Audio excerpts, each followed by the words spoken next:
स्वागत है students. Question यहाँ पे कह रहा है कि the ratio of the maximum velocity of a particle to the velocity of a wave.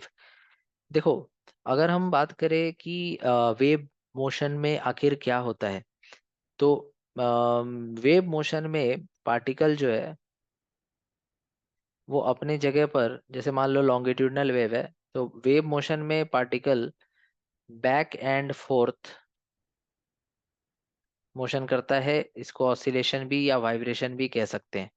तो पार्टिकल अपने जगह पर आगे पीछे मोशन करता है। तो ये एक तरह का एसएचएम है। एसएचएम में भी आपको याद होगा कि एक मीन पोजीशन होता था और एक एक्सट्रीम पोजीशन होता था। तो मीन पोजीशन पे जो पार्टिकल होती है उसकी वेलोसिटी मैक्सिमम होती है।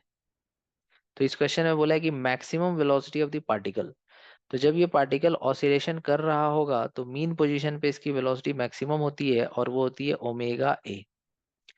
अब सेकेंड पार्ट हमसे पूछा है कि वेलोसिटी ऑफ वेव। अब पार्टिकल की वेलोसिटी की बात नहीं हो रही है, वेव की वेलोसिटी की बात हो रही है।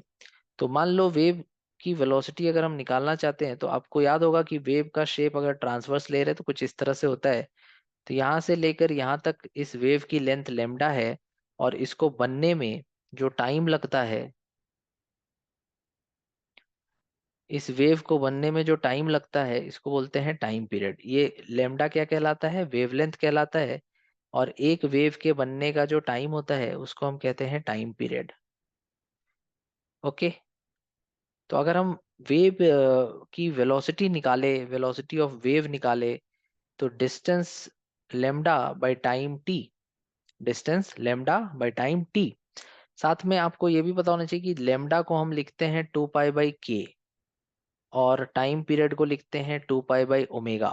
ये रेसिप्रोकल हो जाएगा, 2 पाई कैंसिल हो जाएगा, तो ये आ जाएगा ओमेगा अपॉन के। तो अब हमें दोनों पता है, पहला कि जो maximum velocity of the particle है वो ओमेगा ए है, साथ में जो वेव की वेलोसिटी है वो ओमेगा बाई के है। तो हमें इनकी रेशियो चाहिए वी मैक्स अपॉन पार्टिकल की velocity V max upon wave की वेलोसिटी। तो पार्टिकल की velocity omega A divided by omega upon के।